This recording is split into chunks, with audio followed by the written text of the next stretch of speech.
Bab 8. Persepakatan. Claire Sen terdiam sesaat dan pandangannya pun mendarat pada pembantu wanita itu. Tampak jelas sekali bahwa ia itu sengaja. Claire Sen tidak mengatakan apapun, lalu berdiri tegak dan pergi meninggalkan tempat.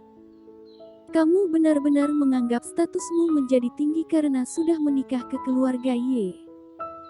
Jika tuan muda kedua kita tidak menyukaimu, bahkan kamu tidak bisa sebanding dengan kita yang sebagai pembantu.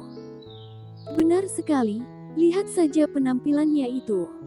Katanya kemarin malam ia diusir tuan muda kedua dan tidur di luar. Kalau aku menjadi dirinya, aku akan buru-buru membereskan barangku pulang rumah, agar tidak lanjut mempermalukan diri di sini. Bagaimana mungkin wanita sepertinya tahu malu? Di mata mereka hanya ada uang. Karena sudah berjalan jauh, ia pun tidak dapat mendengar mereka yang tengah membicarakan dirinya. Wajah Claire Sen tampak sangat pucat, sambil memegang dadanya, pelan-pelan berjongkok di depan pintu. Mengapa? Mengapa ia harus menerima semua ini? Apakah karena dirinya pernah cerai? Claire Sen langsung menenggelamkan wajahnya dalam lutut. Telinganya pun terdengar lagi ejekan para pembantu wanita tadi, adegan dipaksa nikah oleh orang tuanya setelah dirinya cerai dan pulang ke rumah, serta kejadian malam itu. Perutnya tiba-tiba terasa tidak nyaman, Claire Sen pun langsung mengangkat kepalanya. Tidak boleh. Besok ia harus ke rumah sakit periksa. Ia tidak boleh hamil, tidak boleh. Saat Claire Sen mengangkat kepala, kebetulan pintu kamar terbuka. Arthur Xiao pun mendorong Golden Ye keluar. Mendengar itu, Claire Sen pun langsung menoleh ke sana. Golden Ye hanya asal meliriknya sekali. Kemudian sepasang mata indah milik Claire Sen yang berlinang-linang itu memasuki mata kelamnya dengan tidak sengaja, bagai sebuah kerikil yang asal dilempar ke danau yang tenang, sehingga membentuk pusaran demi pusaran gelombang air. Sebenarnya Claire Sen lumayan cantik, sebaliknya ia memiliki kelima indera yang sangat terbentuk. Bulu matanya panjang dan lentik, sepasang mata indahnya bagai mata air jernih, seperti semua kekuatan di dunia ini berkumpul dalam sepasang mata itu. Hanya saja mata air ini adalah air dingin. Karena biasanya matanya memberikan kesan dingin kepada orang lain, tidak ada kecentilan seperti wanita lain. Air mata yang tergantung di bulu matanya dengan matanya yang memerah malah membuatnya tampak lemah lembut. Sedangkan dirinya yang kecil berjongkok di sana, membuat orang tidak tahan untuk mengasihaninya.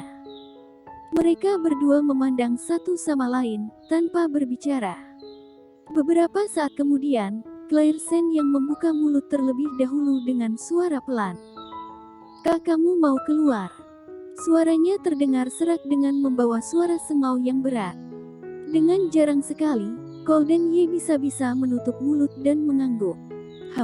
Oh. Claire Sen juga tidak berbicara lagi.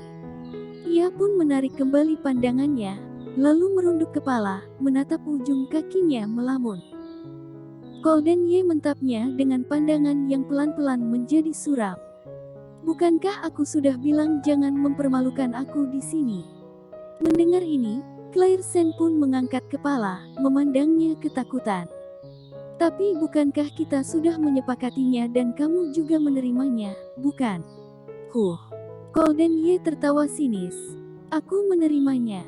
Kapan?" Claire Sen seketika kehabisan kata-kata, sepertinya ia memang tidak pernah menyepakati apapun dengannya. Hanya saja malam itu ia langsung pergi dan tidak kembali lagi. Jadi, apakah ia sendiri yang salah paham?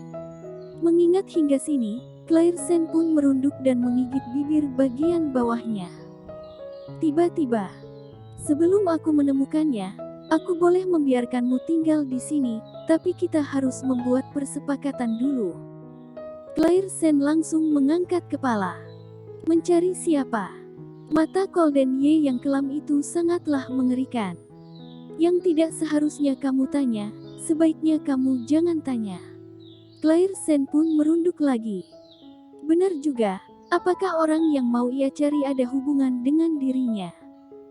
Mengapa ia harus menanyakan hal itu? Lagi pula mereka berdua juga hanya menyandang status suami istri saja. Hal yang terpenting adalah ia boleh menetap di sini. Baik, aku akan menuruti apa katamu, ujar Clairsen dengan suara pelan. Ranjang milikku. Kalau kamu tidur di mana, kamu pikirkan saja sendiri.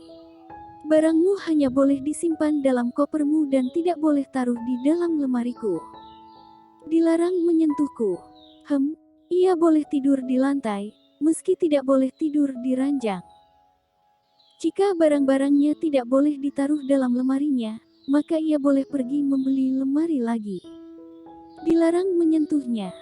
Clairsen langsung mengangkat kepala meliriknya aneh. Siapa yang mau menyentuhnya? Meski Golden Ye ini memiliki wajah yang tampan, tapi dirinya juga bukanlah wanita yang begitu nafsu.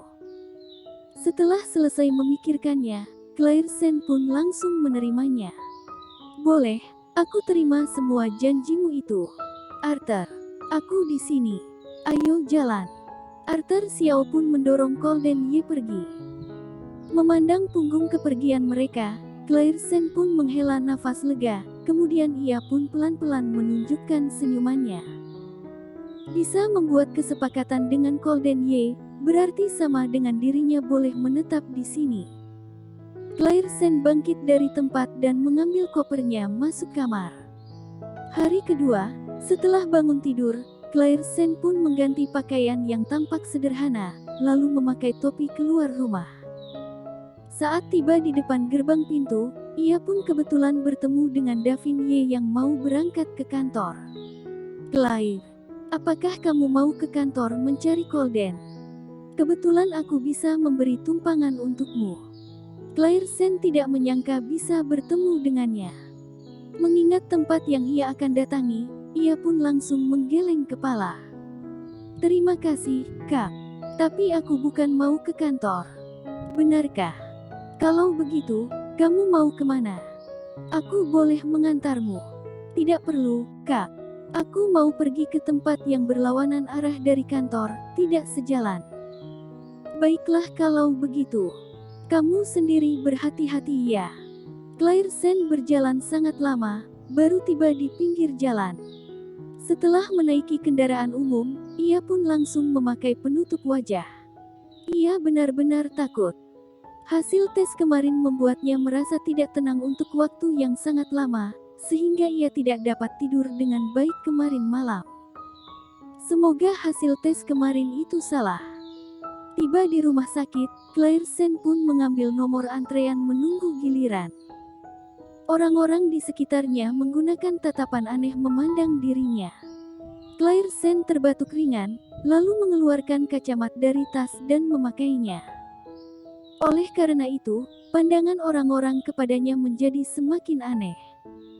Mereka berpikir, seorang wanita yang datang ke Departemen Kebidanan dan Kandungan, tapi dengan penampilan yang begitu aneh, bahkan memakai topi, penutup wajah dan kacamata, seperti takut ketahuan orang saja. Niat Clairsen tidak ingin mencari perhatian, tapi hasilnya malah berbanding terbalik. Lagi pula di tempat umum, penampilan seperti ini akan membuat orang-orang semakin menaruh perhatian kepadanya. Saat tiba di gilirannya, melihat dirinya yang hanya menunjukkan sepasang mata, dokter pun mengerutkan dahi kebingungan. Untuk apa kamu datang kemari? Periksa tubuh. Clairsen berbatuk ringan, lalu mengulur tangan melepaskan penutup wajahnya. Dokter, aku datang untuk periksa tubuh. Untuk apa kamu bertampil begitu misterius? Kamu malu? Dokter asal bertanya, lalu menyipitkan matanya. Kamu bekerja di bidang itu. Mendengar ini, Clairsen terdiam sesaat, jelas sekali ia tidak mengerti maksudnya. Hah? Aku tanya kamu bekerja di bidang itu. Kamu tidak mengertinya. Clairsen berpikir sebentar dan akhirnya mengerti maksudnya. Dokter, aku tiba-tiba hamil. Kalau begitu, kamu harus menjalani operasi aborsi. Dokter itu menghela nafas. Kalian ini ya, mengapa tidak mengerti untuk menyayangi tubuh kalian sendiri? Kemarin juga ada seseorang yang bekerja di bidang yang sama dengan kalian, ia bahkan sudah hamil sebanyak 5-6 kali. Kalian ini harus aborsi berapa kali? Apakah kalian tidak takut tubuh kalian jatuh sakit? Aku bukan. Claire Sen ingin menjelaskan dirinya tidak bekerja pada bidang itu, tapi baru saja membuka mulut. Kemudian ada beberapa pria yang berpakaian hitam langsung menerobos ke dalam dan mengejutkan semua orang yang berada di dalam ruangan. Melihat adanya orang yang masuk, Claire Sen pun langsung menarik penutup wajahnya dengan ketakutan, lalu bangkit dari tempat, diam-diam ingin melarikan diri. Berhenti. Siapa yang menyangka bahwa segerombolan orang itu menerobos masuk karena dirinya? Melihat ia mau melarikan diri, mereka pun langsung mengadangnya. Bersambung.